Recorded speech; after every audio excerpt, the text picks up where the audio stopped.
네, 오늘은 추수감사주일로 지키고 있습니다. 교회는 49주년을 맞이해서 기념으로 예배를 드리고 있는데요.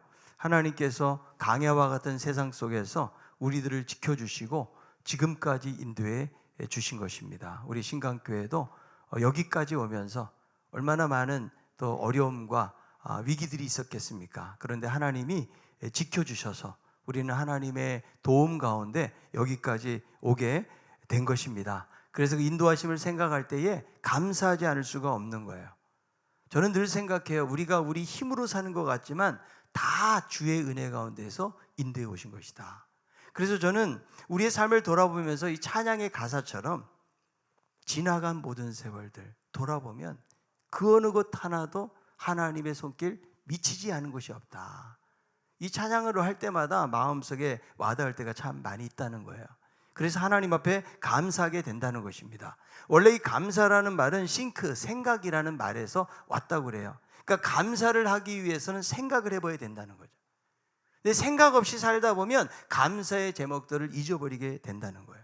우리는 여러분 살아가면서 당연하게 생각하는 것들이 참 많이 있습니다. 내가 아침에 일어나서 눈을 뜨는 건 너무 당연한 것 아닙니까? 그러나 밤에 잠자리에 들고 아침에 눈을 뜨지 못하는 분들도 있습니다. 당연한 것이 아니라는 거예요. 하나님께서 하루하루 우리에게 또 다른 기회를 주고 계시는 것이라는 겁니다. 그래서 여러분 우리들은요 날마다 부활을 경험하고 있는 거예요. 자, 옆에 있는 분이 당신은 부활했습니다. 여러분 우리의 심장이라는 것은 자율신경계잖아요. 그래서 하루에 10만 번을 뛴다고 그래요. 근데 자율신경계니까 우리가 심장 보고 야 좀 천천히 떠라, 좀 빨리 뛰어야 돼, 이렇게 해도 소용이 없다는 거예요. 얘가 알아서 뛰고 있다는 거죠. 아무도 이것을 조절할 수가 없다는 거예요. 그래서 여러분 무엇을 말하는 거예요? 생명이 나에게 있는 것이 아니고 하나님에게 있다는 거죠. 내가 아무리 이 세상에서 오래 살고 싶다고 할지라도 하나님께서 오라고 말씀하시면 내가 가지고 있는 모든 것을 내려놓고 가야 되는 것이 우리의 인생이라는 거예요. 그래서 여러분 눈을 뜨고 하루를 시작했다고 그러면 하나님이 우리에게 새로운 생명을 우리에게 부여해 주신 거예요. 그래서 우리는 감사해야 되는 것입니다. 여러분 오늘 아침에 일어나셔서 감사하셨습니까? 아니면 아이고 죽겠다고 하셨습니까? 예? 여러분 내가 살아있음을 당연히 여기면 여기에는 감사가 없는 거예요. 지금도 여러분 병원의 중환자실에서 언제 생명이 꺼질지 몰라서 안타까움 속에 있는 분들도 우리 주변에 많이 있다는 거죠. 그래서 여러분 우리가 살아있다는 것은 그토록 내일을 바라지만 내일을 맞이하지 못하고 세상을 떠난 어제 그 사람들의 간절한 소망이 바로 오늘이라는 것입니다. 여러분 살아있는 것만으로도 감사해야 돼요. 여러분 내가 이 팔꿈치를 펴고 닫고 하면서 밥을 먹는 거 별로 감사해 본 적이 없죠. 제가 며칠 전에 유튜브를 보니까 한 남자분이 선천적으로 팔꿈치가 굽혀지지 않는 거예요. 이분이 여러분 채소 장사를 하는 분인데 두 팔이 팔꿈치가 굽혀지지 않으니까 얼마나 불편한지 몰라요. 그래서 밥도 제대로 먹을 수가 없어요. 왜? 숟가락으로 입으로 오지를 않기 때문에. 그래서 너무 힘들게 사는 분인데 딸을 낳았어요. 근데 딸도 팔꿈치가 굽어지질 않는 거예요. 아빠가 여러분 얼마나 힘들겠어요. 그래서 자기 딸에게 물려주고 싶지 않았는데 유전이 된 거예요. 그래서 이 사람이 열심히 채소 장사하고 돈을 벌어가지고 수술비를 벌어서 아이의 그 팔꿈치를 양쪽을 수술을 해준 거예요. 완전한 완치는 아니지만 그래도 이전보다는 팔이 약간 굽어지면서 아이도 밥을 이제 조금씩 먹을 수 있고 또 헤어드라이기를 쓸 수 있는 그런 모습을 보았는데요. 여러분 내가 걷고 손가락 하나 움직이고 하는 거 이것도 우리는 당연하게 여기기 때문에 여러분 우리의 몸에 작은 부분 하나라도 장애가 있어 보세요. 이것이 얼마나 불편한지 몰라요. 근데 우리의 문제는 뭐냐면 감사할 제목은 많은데 너무 생각 없이 살다 보니까 당연히 여기면서 산다는 게 문제라는 거죠. 여러분 감사는 꼭 감사할 상황이나 환경이 되어서 감사하는 것이 아니라는 거예요. 여러분 우리가 하나님을 믿는다고 모든 문제가 해결되고 환경이 개선되는 것은 아니라는 것입니다. 여전히 믿어도요 찌질하게 살아갈 수가 있고요 가난하게 살고 힘들게 사는 경우도 많이 있어요. 그러나 믿는 사람은 감사로 살아야 돼요. 왜냐하면 하나님의 은혜와 축복을 받은 사람이기 때문에, 하나님의 구원의 은혜를 힘입은 사람들이기 때문에 어떤 환경 속에서도 감사할 수가 있는 거죠. 자, 오늘 본문을 보니까 이스라엘 백성들이 출애굽을 해가지고 홍해를 건너게 됩니다. 여러분 얼마나 감격스러운 것일까요? 애굽에서 430년 동안 종살이 하다가 지금 하나님의 능력으로 수백만 명이 애굽으로부터 해방이 되고 탈출을 한 거예요. 놀라운 기적이죠. 여러분 이때는 잠을 자지 않아도 먹지 않아도 아마 너무 기뻤을 거예요. 거기다가 홍해 앞에서 앞으로도 뒤로도 못 가는 상황 속에서 홍해가 갈라지는 것을 경험을 했다는 거죠. 아마 꿈꾸는 것 같았을 거예요. 그리고 애굽에서 자신들을 괴롭혔던 그 원수들이 물속에 수장되는 모습을 보면서 아마 목이 쉬도록 하나님을 찬양하고 그들이 감사를 했을 것입니다. 그런데 문제는 홍해를 건넌 다음부터예요. 출애굽기 15장 22절이에요. 모세가 홍해에서 이스라엘을 인도하며 그들이 나와서 수르 강야로 들어가서 거기서 사흘길을 걸었으나 물을 얻지 못하고, 분명히 모세가 인도해서 홍해를 건너가는 기적을 경험했는데 지금 강야에서 또 한 번의 위기를 만나고 있는 거예요. 지금 홍해를 건너자마자 수르 강야에 왔는데요. 자, 이스라엘 백성들 얼마 전까지만 하더라도 엄청난 감동 아니에요? 그 여운이 지금 남아 있는 거죠. 앞에서는 홍해가 넘실거리고 있고 뒤에서는 애굽 군대가 추격해 올 때 하나님의 그 놀라운 기적을 그들이 경험했기 때문에 아마도 하나님을 정말 찬양하고 몸을 흔들고 춤을 추면서 아마 그렇게 했을 것입니다. 그래서 이런 기적을 경험했다면 그 당시의 감정으로는 어떤 시련이나 고난이 와도 다 이길 수 있다는 자신감으로 충만했을 것 같아요. 아무리 광야 막막한 길이 있다고 할지라도 끄떡없을 것이다. 그런데 여러분 수르 강의 위기는 무엇입니까? 목마름이에요. 사흘길을 걸어도 물을 얻을 수 없는데, 여러분 어린아이들도 있고 노인도 있고 수백만 명의 사람들이 걷는데 여러분 물이 없다는 거 상상이 되십니까? 지금도 여러분 성지순례를 가면은요 너무 더운 지방이에요. 필수적인 것이 항상 물을 챙겨야 되는데요, 버스에서 내리면 그 광야 사막에는요 오래 있지도 못해요. 한 5분 10분 있는 것도 견디기 힘든 정도죠. 그래서 여러분 물을 늘 보충하면서 다니거든요. 이번에 여러분 봉화 강산에 강부들이 매몰이 돼가지고 221시간 만에 그들이 구출이 되었거든요. 그 두 사람이 살아 돌아왔어요. 그러니까 190m나 되는 그 지하에서 살 수 있었던 이유가 무엇인가? 물이 있었기 때문에. 그리고 배고픔을 달랜다고 커피 믹스 30봉이 있어가지고 물에 타서 먹었는데, 여러분 산에 갈 때는 커피 믹스를 꼭 챙겨가세요. 여러분 그 깊은 지하 갱도에서 여러분 커피 믹스 30봉이 있어도 물 없어 보세요. 못 타 먹어요. 타 먹지도 못해요. 뭐 소용도 없는 거예요. 물이 있기 때문에 그들이 살았다는 거예요. 그런데 지금 수르 강에는 물이 없어요. 사흘 동안 물 한 모금 먹지 못하고 있다라는 거죠. 그래서 이 고통스러운 강야를 걷게 되는데 어떤 생각이 있겠어요? 아, 이제 조금만 가면 오아시스가 나오겠지. 조금만 가면 물이 있겠지. 하나님이 인도하셔서 홍해도 건넜는데 뭐 이 정도쯤이야 어떻겠어? 아마 참고 그들이 갔을 거예요. 그런데 이 광야길이 만만치가 않아요. 사흘을 걸어가는데도 물이 없다라는 거죠. 그래서 여러분 이 뜨거운 사막길에서 물이 없다라는 것은 얼마나 이들에게는 어려움이 아닐 수 없는 거죠. 그러나 이들이 잘 견뎠어요. 왜 그럴까요? 홍해의 기적을 베풀으셨던 하나님, 그 하나님이 함께 계심을 믿었기 때문에 그 정도쯤은 이긴다라고 여기면서 그들은 걸었을 것입니다. 우리 큰딸이 지금은 이제 뭐 내년이 30살이 되는데 하루는 놀다가 어렸을 때요 생각이 나요. 애가 미끄러져 가지고 악 소리와 함께 무슨 부딪히는 소리와 함께 우는 소리가 들리는 거예요. 그래서 저는 다른 방에 있다가 놀래 가지고 딱 뛰어갔더니 이 아이가 툭툭 털고 일어나더니 뭐라고 하는지 아세요? 이 정도쯤이야. 딱 그러더라고요. 그래서 그거를 제가 한번 가르쳐 준 적이 있거든요. 야, 너 혹시 다치고 그러면 웬만한 거 이 정도쯤이야 하고 한번 이겨내. 이렇게 제가 가르쳐 준 경험이 있는데 그 아이가 아파서 울 수는 있지만 이 말을 한번 써본다는 즐거움, 그리고 옆에 아빠가 있다는 것 때문에 이 정도쯤이야 하면서 이거를 이겨내는 모습을 보았거든요.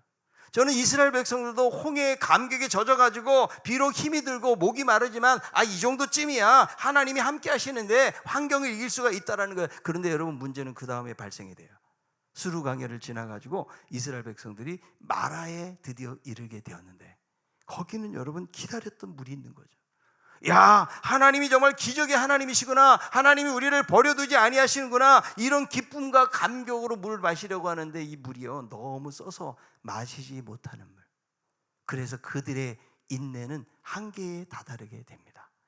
출애굽기 15장 23절에요. 마라에 이르렀더니 그곳 물이 써서 마시지 못하겠으므로 그 이름을 마라라 하였더라.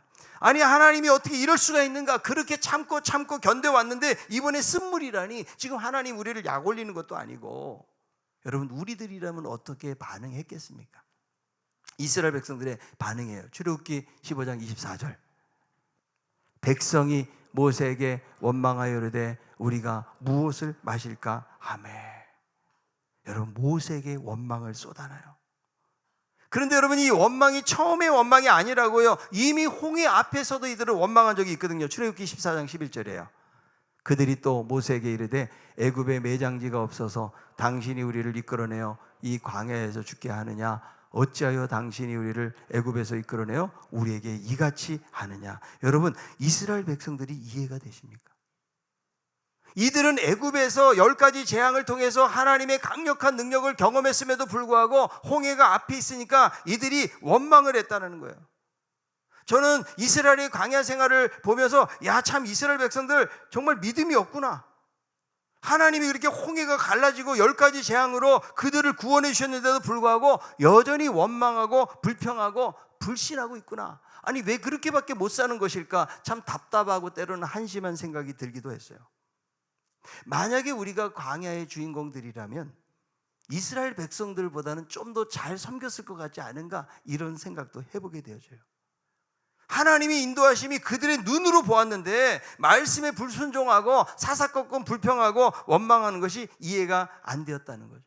만약 우리가, 여러분, 주의 역사가 눈으로 보이고 홍해가 갈라지는 그런 기적들이 우리의 삶 가운데 체험이 된다면 여러분, 우리는 엄청나게 달라지지 않을까요?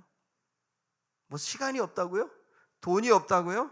환경이 여의치 못하다고요? 이거는 여러분 거짓말일 수 있다는 거예요. 우리들의 신앙생활은 달라지게 될 거예요. 근데 이스라엘 백성들은 우리가 경험하지 못한 출애굽을 경험하고 홍해의 놀라운 역사를 경험했지만 불평을 쏟아놓고 있다는 거예요. 여러분, 우리들은 다른 삶을 과연 살 수 있는 것일까? 여러분, 우리들도요, 하나님이 기적을 일으켜 주시고 뭔가를 보여주시면 완전히 다르게 살 것 같지만 이스라엘 백성들과 별 다를 것이 없다는 거예요. 우리들도 하나님의 임재를 아무리 느끼고 체험해도 시간이 지나고 환경이 바뀌면 언제 그랬냐는 듯이 잊어버리게 되는 경우가 허다하다는 거예요. 그래서 이스라엘 백성들의 불순종은요, 바로 오늘날 우리들의 모습과 별다를 바가 없다는 거예요. 사실 여러분, 구속사적으로 볼 때는 당시 이스라엘 백성들보다 우리들은 확연한 진리를 소유하고 있는 사람들이에요. 더 성숙한 사람들이에요. 여러분, 예수님을 통해서 완성된 계시를 우리는 맛보았어요. 그리고 성령님이 우리 안에 계시기 때문에 우리가 하나님의 성전인 것이죠. 그런데 이스라엘 백성들은 예수님을 볼 수 없었어요. 그들에겐 계시가 완성되지 않았어요. 그냥 막막하게 바라보는 거예요. 그러니까 하나님이 그들을 깨닫도록 하기 위해서 미숙하니까 하나님이 보이는 것으로 역사하시는 거예요. 불기둥으로, 구름기둥으로, 만나로, 홍해가 갈라지는 기적으로. 여러분, 잘 모르는 아이들에게는 시청각을 쓰잖아요. 여러분, 유치부 아이들 많죠. 우리 교회도 유치부 아이들에게 가장 은혜롭게 하는 설교는 유치하게 설교하면 되는 거예요. 근데 제가 여러분 유치하게 여러분들의 앞에서 막 그림 가지고 여러분 하면서 하면은 여러분들이 은혜 받을까요? 여러분, 신약 시대에 와서는 예수님 때문에 계시가 완성된 거예요. 그러니까 이제 눈으로 보이는 거라기보다는 영적인 의미의 것들이 나오니까, 그러니까 여러분, 물질도 어때요? 복도 보이는 물질의 복이 아니라고. 보이지 않는 영적인 복이 더 귀중하니까 예수님의 산상수훈도 보세요. 다 목마른 자, 의에 줄이고 목마른 자, 온유한 자, 마음이 가난한, 전부 다 영적이에요. 이게 진정한 복이라는 거예요. 여러분, 이런 의미에서 보면 우리들은 이스라엘 백성들보다 훨씬 성숙한 신자들이에요. 그러나 이스라엘 백성들과 다를 바가 없다는 거예요. 오히려 자꾸 신앙의 초보로 돌아가려고 한다는 거예요. 겉으로 보이는 것으로 신앙의 증명을 삼으려고 하고 뭔가 주님에게 보여줄 것을 우리는 요구하고 있다는 거예요. 그리고 죄와 사망의 자리에서 우리를 건져주시고 풍요로운 삶으로 이끌어 주시는 하나님의 역사를 기억하지 못하고 말씀대로 살지 못하고 불순종을 거듭하며 살아가는 모습이 우리들의 모습이라는 거예요. 여러분, 하나님이 그럴 수 있다는 말인가? 백성들이 이내 모세를 원망하기 시작하는데요, 이 원망이라는 단어는 온 밤을 지수하다, 불평하다, 수군거리다 이런 뜻을 가지고 있어요. 그러니까 이들이 그냥 얼마나 불평불만을 했는지를 알 수가 있는 것이죠. 이 원망의 소리가 얼마 동안 있었어요? 40년 동안 있어요. 그래서 이 원망은 불신앙이고 결국 이스라엘의 불신앙 때문에, 이 원망과 불평 때문에 40년 동안을 방황하다가 20세 이상의 모든 기성세대는 다 죽어요. 여호수아와 갈렙만 남겨두고는. 그들의 원망과 불평 때문에 그랬다는 거죠. 여러분, 언제나 불평하는 농부가 있었다고 그래요. 이 농부 눈에는 아름다운 것이 없어요. 귀에도 좋은 소식이 없습니다. 비가 조금만 와도 홍수 걱정하면서 투덜거리고, 햇빛이 조금만 비쳐도 가뭄 걱정을 하고 소란을 피웁니다. 해충이 조금이라도 눈에 띄면 온 곡식이 피해를 보는 것처럼 걱정을 했어요. 그런데 어느 해에 유례없는 풍작을 이루게 된 거죠. 곡식 값까지 띄어가지고 사람들은 다 기뻐했어요. 마을 사람들이 늘 불평하던 농부를 찾아가서 말했어요. 금년에는 괜찮지? 물어보니까 농부는 이렇게 투덜거립니다. 괜찮긴, 5년 전에는 이것보다 훨씬 풍작이었는데. 여러분, 불평하는 사람은 불평거리만 찾는다는 거예요. 여러분, 우리가 신앙생활은 늘 생각해야 될 것은 뭐냐면, 예수를 믿는다고 해서 형통한 환경만 있는 것은 아니라는 거예요. 홍해와 같이 짜릿한 기적적인 현장도 우리는 경험할 수 있지만, 그러나 수르강에처럼 걸어도 물이 없고, 마라처럼 물은 있지만 써서 마시지 못하는 이런 다양한 삶의 현장들을 경험하게 된다는 거예요. 여러분, 하나님은요, 환경을 통해서 일을 하시는 거예요. 우리의 삶을 잘 돌아보세요. 여러분, 기쁨을 얻지만 또 한편으로 우리는 슬픔의 씨앗을 뿌리고 있다고요. 그래서 성경은 두 가지를 말하는데, 전도서 7장 14절에요. 형통한 날에는 기뻐하고 공고한 날에는 되돌아보아라. 이 두 가지를 하나님이 병행하게 하사 사람이 그의 장래를 능히 헤아려 알지 못하게 하셨느니라. 형통과 공고라는 두 가지를 가지고 하나님께서 이걸 사용하신다는 거예요. 그러니까 여러분, 예수 믿는다고 항상 형통한 게 아니에요. 뭐든지 잘 되는 것이 아니라는 거예요. 얼마든지 그렇지 않을 수도 있다는 거죠. 그러니까 하나님은 괜찮은 환경을 만들어가지고 우리를 편하게 살게 하는 분이 아니세요. 때로는 열악하고 힘든 환경들을 통해서 우리에게 주시지만, 그 가운데서도 하나님을 의지하고 세상이 알 수 없는 평안을 얻고 감사하지 못할 상황 속에서 감사하며 살아갈 수 있는 그런 삶의 자리를 우리에게 만들어 주시는 거예요. 여러분, 이 진리를 깨달을 때에 우리가 형통한 삶을 살 수가 있는 거예요. KTF 부사장을 지내고 지금은 마케팅 사관학교를 만들어 가지고 주로 CEO들에게 가르치는 분이 있어요. 조소환 씨라는 분인데요, 이분이 마케팅에서 40년 넘게 있기 때문에 이 자리에서 최고의 자리에 있는 사람이에요. 여러분, 치약 광고 중에서 이 사람이 맞는 게 뭐냐? 2080이에요. 다 똑같은 치약 회사들이 뭐 치주염에 좋고 뭐에 좋다고 할 때 이 사람은 2080 했는데 완전히 그 대박난 물품이 되었다는 거예요. 쇼라고 하는 것도 이 사람이 맞는 거예요. 그런데 이 사람이 23살에 휴르탄 사고로 머리에 파편이 24개가 박힙니다. 그리고 오른손을 잃어버렸어요. 그야말로 인생의 답이 없고 절망적인 삶을 살 수밖에 없을 때에 그는 하나님의 은혜로 살았다라는 사실을 깨닫게 되는데, 이 사람이 강조하는 게 뭐냐면 자기의 강점에 집중하라는 거예요. 자기가 만약에 없는 이 왼손에 왼팔에만 생각을 했다고는 자기는 그 자리까지 이르지 못했다는 거예요. 네, 면접을 갈 때마다 면접에서 매번 떨어지는 거예요.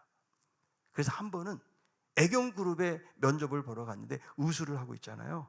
말을 안 했대요. 그런데 아주 날카로운 면접관들로 인해 가지고 결국은 우수라는 사실을 알게 되었고 면접의 자리에서 쫓겨나게 되었다는 거예요. 집으로 돌아가는데 죽고 싶더래요. 내가 여기서 포기할 수는 없다. 그래서 다시 면접 장소로 가가지고 간신히 허락을 받아가지고 들어가서 이렇게 말했답니다. 사람이 글 쓰는데 두 손으로 쓰는 사람이 어딨냐고. 한 손도 다 쓰지 않느냐. 그러면서 이 사람이 원래 영문학과를 전공을 했는데 거기 회장도 앉아주셨답니다. 그런데 영어를 해보라고 그러니까 그동안 이 사람은 자기가 몸이 연약하니까 훨씬 더 공부를 많이 한 거예요. 그 영어를 막 해댔더니 거기 알아듣는 사람이 별로 없는 것 같더래. 그래서 결국 합격 통보를 받아가지고 이 사람이 그 자리까지 올라갔는데, 이 사람이 하는 말이 뭐예요? 약점을 가지고 자기 열등감 가지고 불평하고 있으면 아무것도 안 된다는 거예요. 그건 노력해도 안 된다는 거죠. 근데 자기가 잘하는 강점에 집중을 하면 거기서 전문가가 되고 인생의 성공자가 된다. 여러분, 우리들도 환경을 따라 살면 굴곡진 삶을 살아갈 수밖에 없어요. 여러분, 우리는 하나님의 은혜로 살아가는 거예요. 여러분, 요셉의 삶을 보세요. 요셉은요, 감옥에 있든지 노예로 팔려가든지 국무총리가 되었든지 하나님이 함께 하심으로 형통한 삶을 살았잖아요. 여러분, 하나님이 나에게 주신 것을 가지고 강점을 삼으세요. 아멘. 여러분, 약점 가지고 맨날 불평해도 소용이 없다니까요. 여러분, 비가 막 와요. 저 비 오는 거 별로 안 좋아한다고 그랬죠. 왜? 성도들이 안 나오니까. 비가 오네. 이 비가 좀 안 와야 되는데, 여러분, 제가 비가 온다고 막 짜증 부리고 막 불평하고 한다고 해서 비가 그칩니까? 비는 계속 오는 거예요. 여러분, 2 더하기 2는 4잖아요. 왜 2 더하기 2가 4야? 5가 안 되고? 여러분, 그거 가지고 막 이야기해 보세요. 소용이 없는 거예요. 여러분, 차를 타고 가다 요즘 막히잖아요. 차 막히면 얼마나 힘들어요. 스트레스 받고 열받아요. 그런데 여러분, 그거 불평한다고 뚫리는 게 아니에요. 저는 차 안에서 설교 준비도 하고요, 차 안에서 영화도 보고 차 안에서 기도도 하고 할 거 다 해요. 그러니까 막혀도 막히는 값보다 이렇게 생각하는 거죠. 그러니까 오히려 마음이 편한 거예요. 여러분, 중요한 것은 수루 강야냐 말하냐는 환경이 아니라는 거예요. 우리는 하나님을 바라봐야 돼요. 지금은 힘들고 어렵지만 하나님께서 우리를 끝까지 인도해 주실 것이다. 여러분, 이런 믿음을 가지고 나아가는 것이 중요하다는 거예요.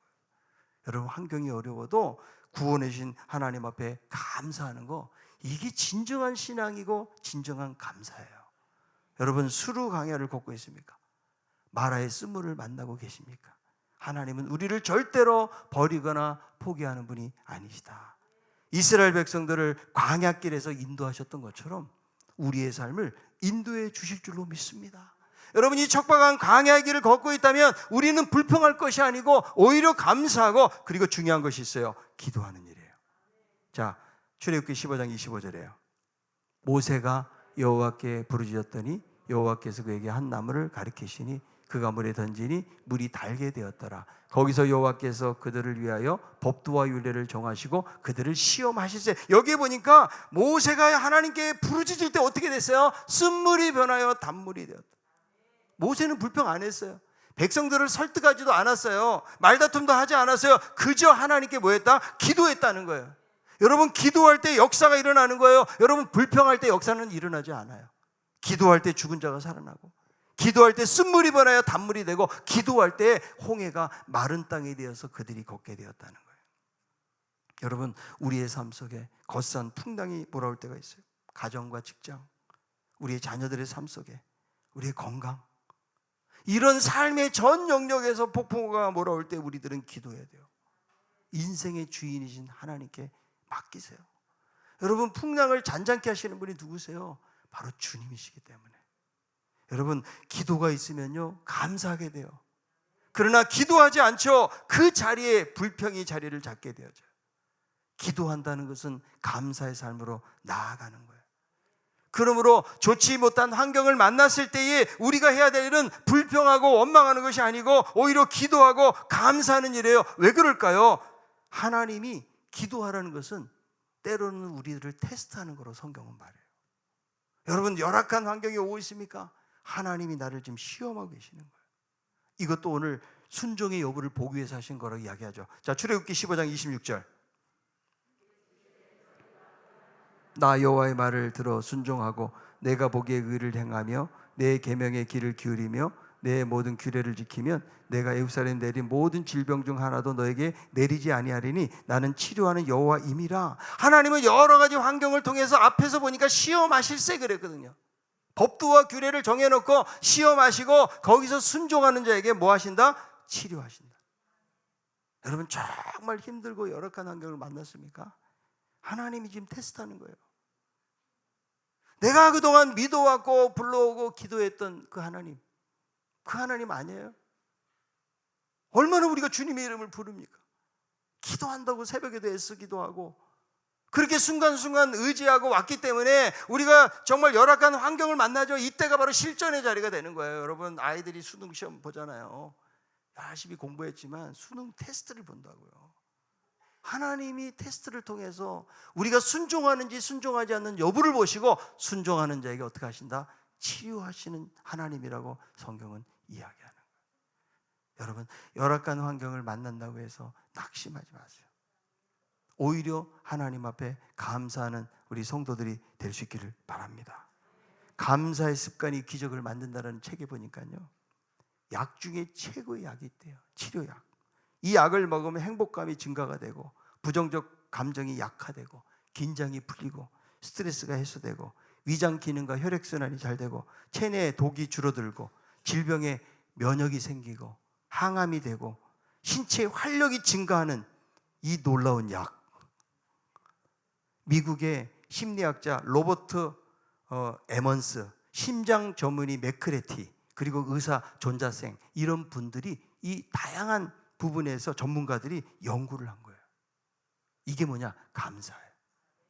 이 감사약을 먹으니까 인간관계, 가족관계, 결혼관계, 자녀와의 관계, 직장관계, 모든 관계가 새롭게 변화가 되었다는 것을 연구 결과 내놓은 거예요. 여러분, 감사약 사는데 돈 들어요? 돈 안 들어요? 예? 영양제 사가지고 비싸게 사고 불평하면 그 아무 소용없어요. 그 약 살 돈 없어도 하나님께 감사해요. 아침에도 감사, 점심에도 감사, 길을 걸어가면서도 감사, 저녁에도 감사, 여러분 병에 걸려도 감사, 사업에 부도가 나도 감사, 자녀의 삶 속에 문제가 생겨도 감사. 여러분, 이게 감사 아니에요? 왜 감사하는 거 하면 당장에는 슬프죠, 힘들죠, 어렵죠. 어떻게 감사가 나오겠어요? 그러나 우리는 하나님이 행하실 일들을 바라보는 거예요. 하나님이 우리를 인도해 가시기 때문에. 때로는 수루가 있고 때로는 마라와 같은 어려움이 있다고 할지라도 하나님의 인도하시 있음을 우리는 믿어야 돼요. 여러분, 세상에서 의지할 분은 누구밖에 없어요? 하나님밖에 없어요. 여러분, 선불 감사해 보세요. 지금은 도무지 감사가 안 되는 사람도 있죠. 그러나 하나님, 제가 믿음으로 감사합니다. 하나님이 도와주시옵소서. 저는 이게 믿음이고 이것이 진정한 감사라는 생각이 들어요. 출애굽기 15장 27절. 그들이 엘림에 이르니 거기에 물샘 12과 종려나무 70그루가 있는지라 거기서 그들이 그물 곁에 장막을 치니라.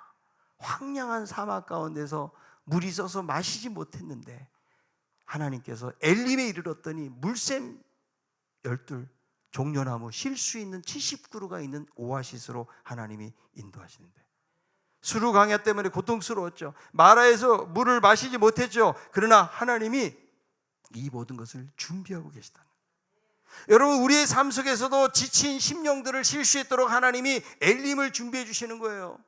여러분, 인생을 살다 보면 여러 가지 많은 삶의 어려움도 있지만 하나님이 때를 따라 돕는 은혜를 주시는 거죠. 어느 날 주어지는 은혜가 있다고요. 말씀이 마음속 깊은 곳에 뭉클하게 와닿을 때가 있어요. 정말 한숨이 나오고 원망이 되는 상황 속에서도 하나님이 말씀을 통해서 우리에게 소망을 주시고, 슬픔이 기쁨으로 바뀌게 하시고, 두려움이 평안함으로 바뀌게 하시는 이런 엘림이 있다는 거예요. 그러나 여러분, 이 엘림은요, 이스라엘 백성들의 영원한 처소는 아니에요. 이게 광야 초기 시대잖아요. 또 다른 광야를 그들은 걸어가야 돼요. 그래서 여러분, 우리들도 이 땅을 살아가면서 하나님이 순간순간 주시는 힘과 위로와 격려가 있지만, 그러나 우리가 바라봐야 될 땅은 영원한 엘림, 하나님의 나라를 우리가 바라봐야 돼요. 현재의 고난은 장차 우리에게 나타날 영광과 좋게 비교할 수 없도다라고 말씀해 주셨거든요. 때로는 수루 강야를 걷습니다. 마라를 걸어갑니다. 엘림을 거치기도 하지만, 그러나 우리가 이 땅에서 유할 곳이 아니라는 거예요. 그래서 성경은 우리를 뭐라고 말해요? 나그네와 같은 자라고 이야기하는 거죠. 우리의 천성, 우리의 소망이 거기에 있는 것이죠.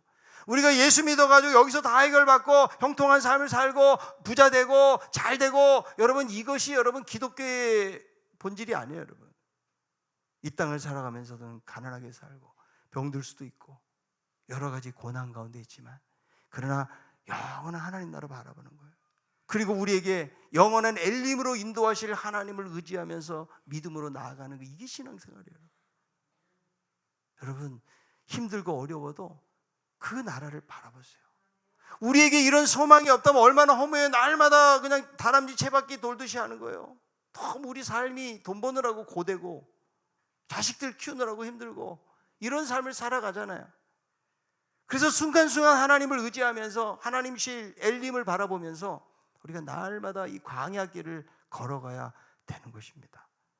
여러분, 감사를 잃어버리지는 않았나요? 세상 사람들도 고마움은 다 감사해요. 좋은 환경 속에서 감사만 할 수 있다면 그건 세상 사람들하고 똑같은 거예요. 우리의 감사는요, 세상 사람들이 이해할 수 없는 감사를 하는 거예요.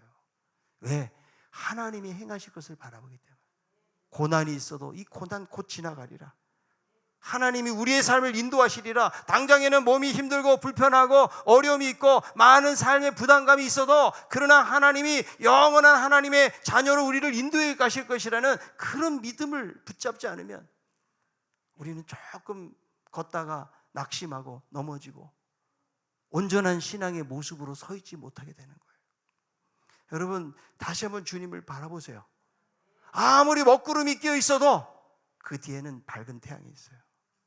당장에 폭풍우가 몰아치고 여러분 먹구름이 몰려오고 내 삶에 수많은 불안하고 좋지 못한 소식들이 들려온다 할지라도 그러나 하나님은 절대로 우리를 포기하지 아니하시고 우리를 붙드시기 때문에 여러분, 강야 같은 세상을 살아가는 힘은 하나님이에요. 말씀이에요. 이걸 붙잡고 이 소망 가운데서 우리가 걸어가야 되는 것입니다. 우리가 추수감사절을 맞이해서 나는 정말 진정한 감사를 하고 있는가, 당연하게 여기지 말고 다시 한번 생각하면서 어떤 환경 속에서도 감사하는 그런 믿음의 삶을 살아갈 수 있는 우리 모두가 다 되기를 바랍니다.